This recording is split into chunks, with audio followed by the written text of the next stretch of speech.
और वापस मैं शुरू करती हूँ। माता रानी तुम आना मेरे साथ। नमस्कार, प्रेम से बोलो जय माता दी। आज मैं आपको रामदास की कथा सुनाने वाली हूँ, जो कि हम उसे नारद मुनि के नाम से जानते हैं। संत कृपा होने से हरि कृपा कैसी होती है, ये नारद मुनि के जीवन चरित्र से हमें पता चलेगा। नारद मुनि पहले जन्म में रामदास नामक बालक थे। उनके पिता नहीं थे और उनकी माता एक ऋषि के एक आश्रम में दासी का काम करती थी। ये उसे उसके साथ रहता था। उस आश्रम में ऋषि मुनि आते थे और बहुत वहाँ धर्म कार्य होता था। और उस धर्म कार्य में, यज्ञ याग में, सत्संग में रामदास बहुत एंजॉय करता था, भाग लेता था। इतना कि जब उनका ऋषियों का उत्तराखंड जाने का समय आया, तब ये रोने लगा कि नहीं, मैं भी आपके साथ आऊँगा। तभी ऋषियों ने बताया, नहीं बाबा, देखो, मातृदेवो भव, पहले स्थान मातृ का आता है, बाद में आचार्य का आता है। तो तुम्हारा कर्तव्य तुम्हारे माँ के साथ है। हाँ, माँ के साथ रहने का है, और जब भी तू कर्तव्य से मुक्त हो जाएगा तभी आना। और ऐसे ही हुआ। थोड़े ही दिनों में उसकी माँ सर्पदंश से मर गई, मृत्यु हुई। तो उसे बहुत रिलीफ हुआ, इतना बुरा लगा उसे, अरे मेरी माँ मर गई और मुझे रिलीफ हो रहा है, आनंद हो रहा है। क्यों? कि माँ का अभी कर्तव्य हुआ, अभी मैं जा सकता हूँ, जो चाहिए कर सकता हूँ। हाँ, कितना बुरा हूँ मैं, ऐसे उसे बहुत दुख हुआ। एक आँख से गर्म आंसू दुख के, एक आँख से रिलीफ के आंसू, ठंडे आंसू। हम लोगों को भी ऐसा ही होता है ना, संसारी लोगों को। कब हम अपने जवाबदारी से मुक्त हो जाएंगे और कब हम एंजॉय करेंगे, ऐसा ही लगता है ना हमें। लेकिन इसमें फ़र्क है, हम में और नारद में फ़र्क है।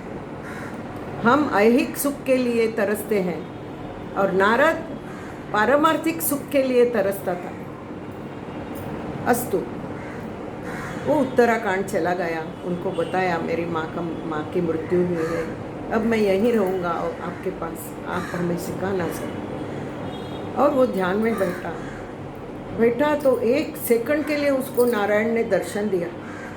तो और ये आँख मुझकर बैठा है, फिर भी वो दर्शन नहीं पा रहा है। उसको बहुत दुख हुआ, आँख खोल के बोला, भगवान आप क्यों नहीं आते हैं मेरे ध्यान में? एक सेकंड के लिए आए और चले गए। तो भगवान बोलते हैं, अभी तुम्हारा बहुत प्रवास बाकी है इस लाइफ में, वो सब पूरा करने का है तुझे, और अगले जन्म में मैं तुझे मिलूँगा। और सच्ची अगले जन्म में वो उसे नारायण ने अपनाया, वीणा दी हाथ में, चिपड़ी दी और बोला, तुझे तीनों लोक में तू भ्रमण कर सकता है और तीनों लोक में तू लोगों में सत्संग की इच्छा पैदा कर सकता है, नारायण प्राप्ति की इच्छा पैदा कर सकता है। और तुम्हारा मंत्र होगा, ओम श्री वासुदेवाय नमः, नमो भगवते वासुदेवाय। ये मंत्र है तुम्हारा। ऐसी ये नारद मुनि की कथा। हम भी अगर अपने ऐहिक सुख के लिए तरसने का बंद करके पारमार्थिक सुख का हम पल्लू पकड़े, तो हमें भी शायद अगले जन्म में भगवान की कृपा होगी। संत भगवान विष्णु ही नहीं, भगवान विष्णु ने कृष्ण भगवान ने भगवत गीता में कहा है कि आप जिस भी भगवान की पूजा करें, जिसको भी आप पूजे, शिव हो, देवी हो, गणपति हो, कोई भी हो, उनकी पूजा में मुझे ही आके मिलती है। जैसी सारी नदियाँ सागर को आके मिलती है, वैसे तुम लोगों ने की हुई सारी लोगों की पूजाएं मुझे ही आके मिलती है, और फल देना है वो उनके हाथ से देता हूँ, लेकिन मैं ही उनको देता हूँ और वो आपको देते हैं, ऐसा बोला है। तो हम अपने अपने इष्ट देवता के सत्संग में डूबे रहें, वही हम प्रार्थना करेंगे। ऐसी ही एक मेरी सहेली है निर्मला राव, उसने मूल कृष्ण के ऊपर लिखे हुए कविता पर अपने शब्द, देवी के नाम के शब्द डाले हैं और खुद वो कविता गाई है। तो मेरा मोबाइल आज कल परसों से बहुत तकलीफ़ दे रहा है।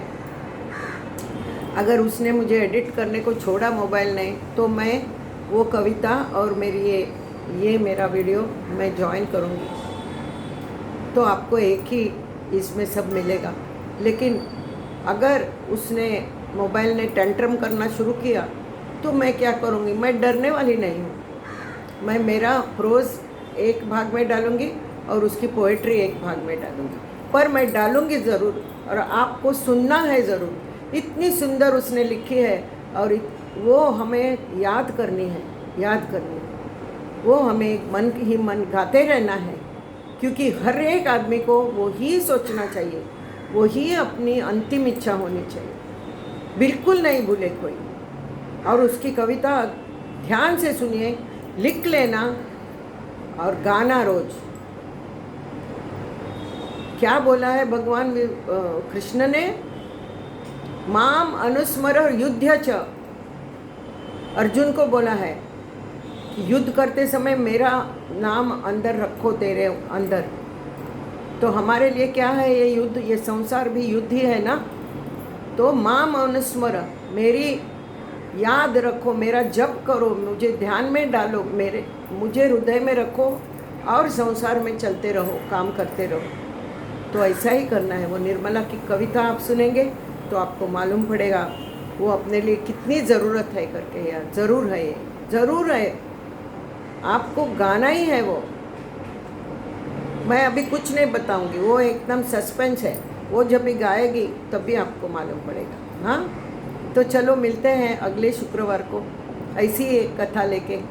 हाँ, अभी मैं छोटी छोटी कथाएं सुनाऊंगी आपको। हाँ, कौन सी भी भगवान की हो, आप भी बोला ना मैंने, कौन से भी भगवान को पूजो, सब पूजाएं एक ही भगवान पर जाती हैं और प्रसन्न वो ही भगवान होता है। हाँ, तो नमस्कार, प्रेम से बोलो जय माता दी, जय माता दी, जय माता दी।